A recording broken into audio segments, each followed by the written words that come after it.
Saudara mahasiswa menggugat Undang-Undang tentang MPR, DPR, dan DPRD atau Undang-Undang MD3 ke Mahkamah Konstitusi. Mereka menuntut adanya mekanisme pemberhentian anggota DPR oleh rakyat. Menurut pemohon, partai politik sering memberhentikan kadernya tanpa alasan yang jelas. Tetapi di sisi lain ketika ada anggota DPR yang semestinya diberhentikan, partai politik justru tidak mengambil tindakan tersebut. Kita akan bahas soal ini bersama dengan sejumlah narasumber. Ada penggugat Undang-Undang MD3, Mas Rizky Maulana Syafi'i, dan juga Mas Ihsan Fathul Aziz melalui sambungan daring, serta ada Wakil Ketua Badan Legislasi DPR RI sekaligus Wakil Ketua Umum Partai Golkar Ahmad Doli Kurnia. Selamat pagi Bung Doli, Mas Ihsan, dan juga Mas Rizky. Assalamualaikum, selamat pagi. Selamat pagi, Waalaikumsalam warahmatullahi wabarakatuh. Salam, selamat pagi, Pak. Ya, ini saya mau tanya dulu ke Mas Rizky dan juga Mas Ihsan begitu, selaku penggugat Undang-Undang MD3. Jadi apa alasan terkuat dari 5 mahasiswa ini menggugat Undang-Undang MD3 ini, khususnya ini di pasal 29 ayat 2. Silahkan Mas Ihsan atau Mas Rizky. Baik, terima kasih Mbak terkait dengan permohonan kami. Kami ingin mengklarifikasi bahwa permohonan ini masih dalam proses pemeriksaan dari Mahkamah Konstitusi. Dan apa yang kemudian menjadi alasan terkuat bagi kami, bahwasanya kami merasa adanya kerugian konstitusional sebagai warga negara yang juga sebagai pemegang kedaulatan rakyat untuk menilai, mengawasi, dan mengusulkan penarikan kembali terhadap wakil yang telah dipilih. Seperti yang kita ketahui bahwa ketentuan saat ini mekanisme recall yang hanya memberikan kewenangan kepada partai politik sehingga menciptakan sebuah yang namanya itu ketimpangan kesewenangan terhadap partai politik di dalam konstitusionalnya. Berarti ada ketimpangan antara partai dengan rakyatnya. Akibatnya adalah kami sebagai pemohon sekaligus pemilih di dalam pemilihan umum telah merasa kehilangan hak untuk berperan dalam penegakan akuntabilitas wakil rakyat. Sehingga hal tersebutlah yang mengakibatkan adanya diskriminasi di dalam warga negara Indonesia itu sendiri.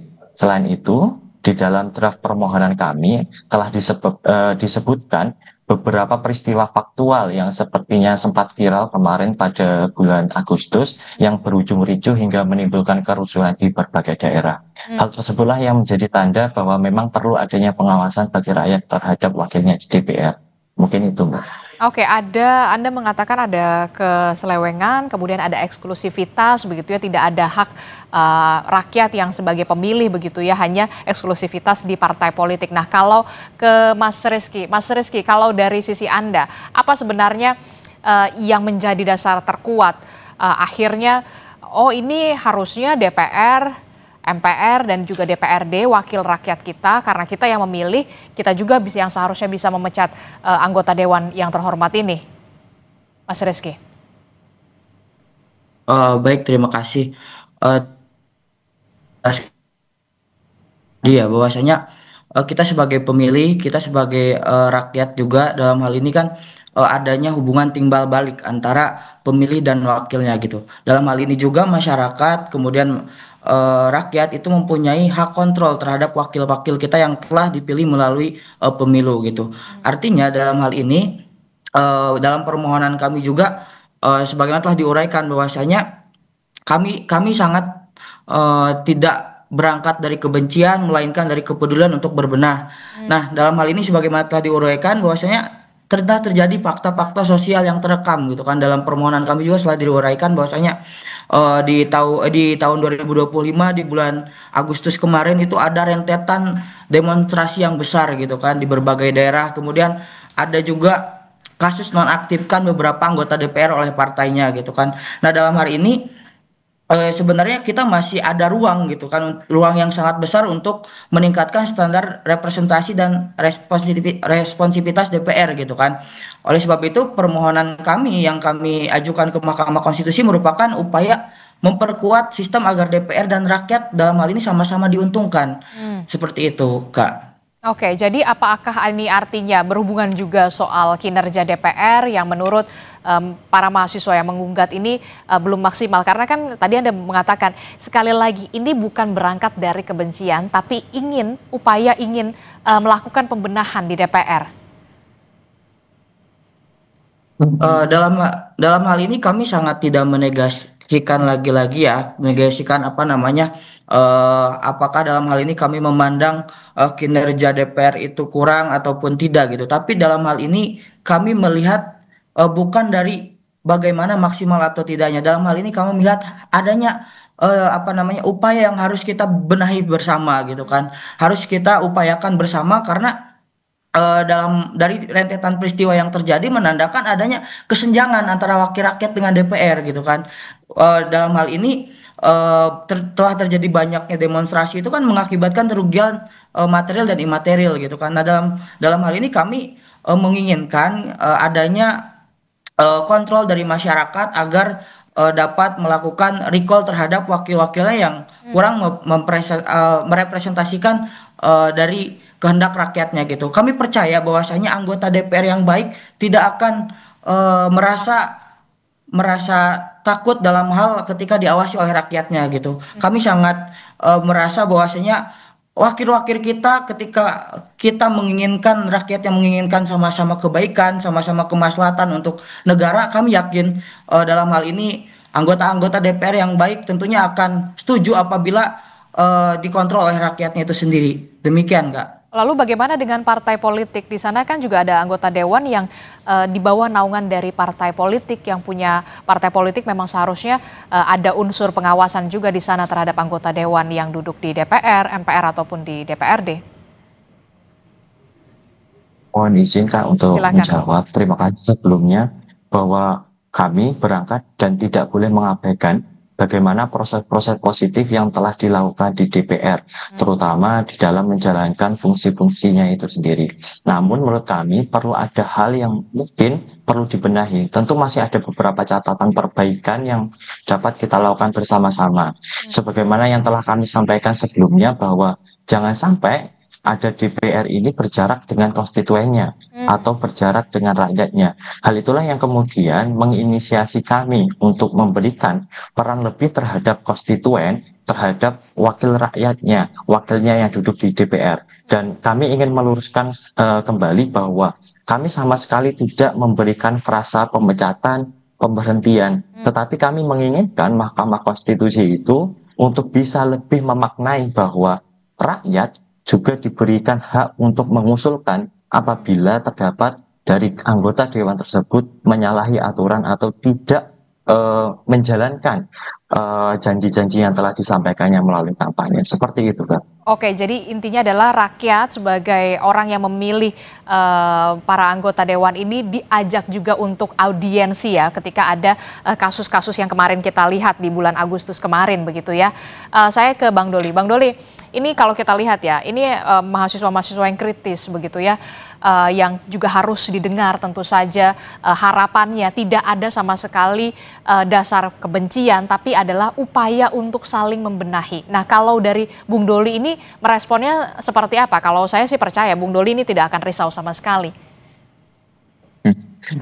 Ya, pertama tentu saya kira kita harus memberikan apresiasi ya kepada adik-adik kita ini. Kalau tadi lihat penjelasannya kan sebetulnya niat adik-adik ini baik sekali ya. Bagaimana supaya DPR itu lebih dekat dengan rakyat, Betul. kinerjanya terjamin gitu ya, dan kemudian tidak melakukan hal-hal yang tidak baik dan seterusnya. Nah, jadi intinya adalah bagaimana DPR itu supaya memang betul-betul melaksanakan fungsinya sebagai wakil rakyat. Nah, yang kedua, memang di dalam mekanisme ketatanegaraan kita, dalam Undang-Undang 45 kita ya dijamin bahwa setiap warga negara punya hak untuk mengajukan gugatan dan seterusnya, termasuk judicial review ya. Jadi apa yang adik-adik ini lakukan adalah jalurnya sudah tepat dan dijamin oleh konstitusi sebagai warga negara Indonesia. Nah, tetapi juga perlu diingat bahwa kita ini sebuah negara tentu dibentuk dengan punya cita-cita, dan menjalankan cita-cita itu juga harus perlu ada keteraturan gitu loh. Nah, apalagi kita negara-negara hukum, nah semuanya itu diatur di dalam peraturan perundangan. Jadi ada sistem yang harus dijalankan, ada mekanismenya ya dalam menjalankan semua negara gitu. Nah, kita sudah mengatur sebetulnya ada sistem politik, ada sistem pemerintahan ya, dan salah satunya itu adalah terbentuknya Undang-Undang MD3. Nah, lebih spesifik lagi apa yang menjadi materi gugatan adik-adik ini, apa namanya, yang namanya pengawasan, kontrol, saya kira itu bagus-bagus saja, baik sekali malah, ya. Dan itu semuanya harus dilakukan oleh masyarakat terhadap pemerintah, baik itu eksekutif, kemudian maupun legislatif, termasuk juga yudikatif. Jadi ada kontrol yang kuat. Ya, di situ ada juga teman-teman media, teman-teman pers dan segala macam untuk melakukan fungsi kontrol terhadap apakah lembaga-lembaga yang diberikan kepercayaan oleh rakyat ini bisa berjalan dengan baik atau tidak gitu. Nah, jadi ini menurut saya sesuatu yang berbeda. Nah, bahwa kemudian hasil pengawasan itu katakanlah diambil apa namanya secara ekstrim, lembaga yang dipercaya ini sudah tidak dipercaya lagi, katakan begitu ya, sampai pada persoalan tadi mau pemberhentian, katakanlah anggota DPR. Nah, itu kembali kepada mekanisme yang sudah kita sepakati ya di dalam aturan undang-undang itu. Nah, kalau bicara recall misalnya, sebenarnya recall itu sudah tidak ada lagi sejak era reformasi. Dulu apa namanya, salah satu kritik ya munculnya apa namanya era reformasi itu adalah soal recall itu yang dulu sangat juga bisa dipergunakan oleh partai-partai politik. Nah, kalau sekarang itu juga lebih pada administratif saja. Kalau kemudian anggota DPR itu melanggar tadi ya pasal 239 itu berkaitan dengan soal ya terjadi berhalangan tetap, meninggal, sakit, tidak lagi bisa bekerja, terus kemudian melanggar hukum, melakukan tindak pidana dan seterusnya gitu, atau mengundurkan diri. Nah, jadi lebih administratif saja. Nah, kembali kepada soal tadi, kalau kemudian ya diusulkan misalnya tadi, jadi partai politik saja sebenarnya tidak bisa recall. Nah, sekarang kalau kita mau kembali kepada recall itu dihidupkan, apalagi dengan rakyat, nah itu nanti mekanismenya juga harus kita atur lebih jauh. Dan menurut saya itu akan rumit. Ya, misalnya pertanyaan begini, saya misalnya dari daerah pemilihan A, dari Sumatera Utara 3, ya, kalau kemudian saya dinilai tidak perform gitu ya. Nah, pertama yang kita bicarakan apa ukuran tidak perform itu, gitu ya. Tapi kalau kemudian soal pelanggaran etika bagaimana, Bung Doli? Nah iya makanya apa namanya itu kan harus dibuktikan dulu kan. Tidak perform itu kan bisa macam-macam. Tidak melakukan fungsinya dengan baik. Apakah itu fungsi legislasi, fungsi pengawasan, full budgeting, terus kemudian melanggar hukum, atau kemudian melanggar etik dan segala macam. Nah itu kan ada mekanismenya sendiri. Nah yang kedua, kalaupun kemudian nanti misalnya terbukti, nah rakyat mana yang bisa kemudian mengajukan gugatan, ya kan? Karena kami dulu dipilih oleh daerah pemilihannya masing-masing. Apakah boleh rakyat di luar sana? Nah kalau kemudian rakyatnya selama ini katakanlah rakyat yang sebelah mana gitu, katakan saya di timur melakukan tidak baik, tapi di dapil saya merasa selama ini saya perform. Nah itu akan panjang. Nah makanya oleh karena itu, kenapa saya kembalikan kepada soal keteraturan tadi, kita sebenarnya sudah mengatur, ya ada mekanisme rutin untuk mengevaluasi anggota DPR itu. Apa itu namanya pemilu. Jadi kalau misalnya kalau anggota DPR itu dianggap tidak baik, ya nanti mekanismenya itu di setiap pemilu 5 tahun lagi tidak usah dipilih lagi. Dan itu jelas. Jadi harus menunggu 5 tahun lagi ya, Bung Dolik. Harus menunggu 5 tahun lagi ketika ada pemilu, barulah kemudian jangan dipilih nih yang anggota dewan yang ini ternyata dari segi etika tidak perform dan segala macam begitu ya. Harus menunggu 5 tahun lagi karena tidak ada lagi recall. Kemudian rakyat harus menerima kenyataan yang ada. Ya itu mekanisme yang kita sepakati. Ya itu konsensus yang selama kita bangun. Bahwa tadi itu kita ini negara-negara hukum, semua perlu harus ada keteraturan dan keteraturan muncul Lalu berdasarkan bagaimana peran dari konsensus. partai politik sendiri sebagai yang merekrut anggota dewan yang kemudian sudah terpilih tersebut? Nah, ya, tanggung jawab partai politik betul. Nah, saya setuju. Kalau kemudian misalnya ada ya anggota DPR yang dianggap tidak performs atau dan seterusnya gitu. Nah, tugas partai politik lah kemudian melakukan kontrol dan kemudian teguran dan segala macam.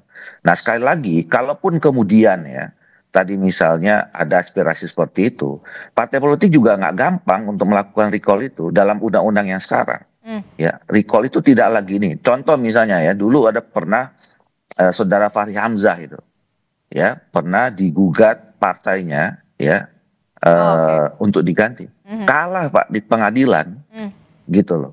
Karena nggak gampang partai politik itu sekarang mengganti, karena dia punya hak yang sangat eksklusif sebagai orang yang dipilih rakyat, gitu. Jadi memang betul rakyat yang memang kemudian harus mereka yang memilih, mereka yang mereka yang harus mengawasi, mereka yang harus memberhentikannya. Nah, tapi ini kan negara ya, bukan perusahaan yang misalnya hari ini kita lihat seseorang itu tidak baik, besok bisa kita langsung pecat. Ini kan ini kita ngurusin 280 juta orang yang memang harus kita buat aturannya. Nah, aturannya yang sekarang itu adalah, nah kalau tidak baik ya rakyat sudah milih nih ya, rakyat kan juga kemudian pastilah mereka penuh tanggung jawab memilih seseorang gitu ya dalam pemilu itu. Gitu. Tapi saya ingin tahu juga dari partai politik yang menaungi Anda begitu, Partai Golkar begitu. Bagi Partai Golkar untuk anggota DPR yang kemudian bermasalah, sebenarnya kalau dari Partai Golkar sendiri bagaimana alur penyelesaian ini di partai dan peran dari Partai Golkar sendiri ini untuk membereskan kasus anggotanya yang bermasalah ini seperti apa? Ya, mekanismenya ada juga di dalam peraturan perundangan. Baik itu juga dalam mekanisme partai ya, kita punya mahkamah partai, kita punya dewan etik gitu ya. Kalau kemudian ada yang menyampaikan sesuatu terhadap anggota partai, seorang anggota partai politik, dalam hal Partai Golkar lah. Nah, kita memprosesnya ya, pertama tentu ada mekanisme surat teguran 1, 2, 3 gitu. Ya, bahkan sampai kemudian bisa jadi juga ada pemberhentian dengan caranya sendiri ya. Artinya begini, mungkin kita kalau memang di kemudian hari ada aturan, bukan kemudian hari, ada kasus misalnya ya, yang kemudian sudah sangat parah. Ya, yang kita bisa lakukan itu akan lebih smooth di dalam mekanisme peraturan sekarang, yang bersangkutan kita suruh mengundurkan diri. Itu yang paling gampang. Itu disuruh untuk mengundurkan diri ya, disuruh untuk mengundurkan diri. Iya. Nah, kalau kemudian sampai ada putusan, kalau sampai ada... Sebentar dulu. Nah, kalaupun kemudian ya, yang paling gampang itu kan dipecat sebagai anggota partai. Betul. Otomatis semua ketika dipecat sebagai anggota partai, semua yang melekat jabatan yang diberikan oleh partai itu akan gugur. Nah, beberapa kasus kalau itu kejadian, itu tidak terjadi, ya kan? Kalau digugat, yang menang itu adalah si yang bersangkutan yang kita pecat itu. Karena memang pemecatan, jangankan mencat jadi anggota DPR, mencat partai juga tidak mudah. Kalau dimasukkan ke peradilan, ada beberapa kasus yang memang partai itu jadi kalah gitu. Oke. Saya ke Mas Ihsan atau ke Mas Rizky begitu ya. Nah, kalau kita sudah melihat penjelasan dari Bung Doli, tampaknya ini rumit sekali begitu ya. Bahkan sistem recall yang pernah ada begitu ya, kemudian di era reformasi, kemudian ini dihapuskan begitu. Nah, bagaimana Anda melihat ini nanti teman-teman dari mahasiswa, adakah kemudian win-win solution yang bisa diberikan oleh DPR, kemudian mahasiswa untuk bisa sama-sama saling ada upaya pembenahan di sana, ada upaya perubahan di sana untuk ke arah yang lebih baik? Mas Ihsan atau Mas Rizky, silahkan. Terima kasih Mbak. Kami sebagai para pemohon sebenarnya berangkat dari beberapa permasalahan, terutama terkait dengan kebuntuan kami sebagai masyarakat terutama sebagai pemilih yang merasa ketika ada anggota DPR yang melakukan kesalahan, melakukan berbagai tindakan yang menurut kami membuat kami sudah merasa oh ini perlu untuk kita berhentikan atau sudah melewati batas. Hal itulah yang kemudian tidak ada, kurang diakomodir di dalam khususnya Undang-Undang MD3 terkait dengan mekanisme pemberhentian. Di dalam pasal yang telah kami uji yang menjadi objek permohonan sudah jelas bahwa pasal 239 ayat 2 khususnya huruf D hanya memfrasakan menempatkan partai politik sebagai pengusul. Hal itulah yang kemudian menjadi upaya kami untuk berusaha kita benahi. Apakah kemudian pasal tersebut sudah memenuhi makna substantif di dalam kedaulatan rakyat? Apakah kemudian kedaulatan itu benar-benar dipegang oleh rakyat? Karena selama ini kami sebagai pemilih maupun masyarakat merasa kehilangan haknya, merasa tidak ada saluran konstitusional untuk bagaimana kemudian menilai, mengawasi, bahkan melakukan pengusulan terhadap pemberhentian anggota partai itu sendiri. Terkait dengan mekanisme Mbak Adisti, kami juga serahkan sepenuhnya kepada Majelis Hakim Mahkamah Konstitusi untuk menilai dan menguji apakah kemudian hal tersebut inkonstitusional atau tidak. Karena pada akhirnya Mahkamah Konstitusi lah yang kemudian menjadi lembaga yang berwenang untuk menguji apakah kemudian ini bisa dilaksanakan atau tidak. Mungkin itu dari kami, Mbak Adisti. Oke, jadi tidak ada kontrol dan juga pengawasan yang bisa dilakukan oleh masyarakat setelah memilih wakil rakyat Anda duduk di DPR ketika ada kesalahan, ya sudah tidak bisa lagi begitu ya, tunggu 5 tahun lagi, ya udah nggak usah dipilih. Mas Rizky. Sebenarnya apabila kita melihat ya sejauh ini memang mekanisme yaitu terkait MKD gitu kan. Namun apabila kita lihat lebih dalam lagi gitu kan, MKD yang hari ini itu menjadi fungsi sebagai kontrol publik gitu. Tapi kalau kita lihat hari ini itu masih perlu adanya perbaikan gitu untuk diperkuat lagi gitu kan. Makanya karena sistem berbeda recall dari konstituen. Mari kita lihat yang pertama bahwasanya sebagaimana ditegaskan oleh Mahkamah Konstitusi dalam putusan nomor 76, MKD itu sebagai lembaga etik mengalami konflik kepentingan yang inheren karena anggotanya berasal dari dan diisi oleh anggota DPR itu sendiri gitu. Kemudian yang kedua, mekanisme Tuan MK hanya dinilai berdasarkan kode etik bukan pada aspek legitimasi politik seorang wakil terhadap konstituennya. Kemudian Oke, Mas Rizky, sayang sekali sinyal Anda tidak berjalan dengan baik, audionya terputus begitu ya. Tapi terakhir saya ingin ke Bung Doli. Bung Doli, singkat saja, menurut Anda kan juga bukan orang baru yang berada di anggota Dewan begitu di Senayan, juga mewakili konstituen Anda. Menurut Anda dari apa yang digugat oleh teman-teman mahasiswa ini, win-win solutionnya harusnya seperti apa, Bung Doli? Jangan juga sampai teman-teman mahasiswa ini juga merasa kok kayaknya kita tidak ada lagi pengawasan, bisa mengawasi anggota dewan ya, kurang kontrol juga ya, tidak bisa mengontrol juga. Seperti apa win-win solution ya menurut Anda, Bung Doli? Ini lagi-lagi untuk upaya pembenahan DPR. Betul. Jadi saya di awal terima katakan saya berterima kasih ya malah kepada adik-adik mahasiswa ini. Jadi secara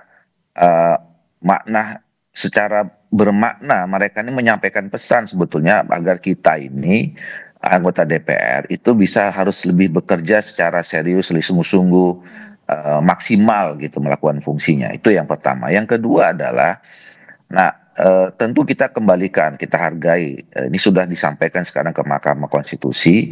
Tentu Mahkamah Konstitusi juga akan menilai ya di mana terjadi pertentangan antara undang-undang dengan Undang-Undang 45. Nah, tetapi kalau disebut soal pengawasan dan kontrol, saya kira kita semuanya terbuka kok untuk diawasi, untuk dikontrol oleh rakyat, oleh masyarakat gitu ya. Adik-adik mahasiswa masyarakat boleh menyampaikan apa saja, mengkritik kinerja kami itu boleh saja dan tidak ada yang larang gitu.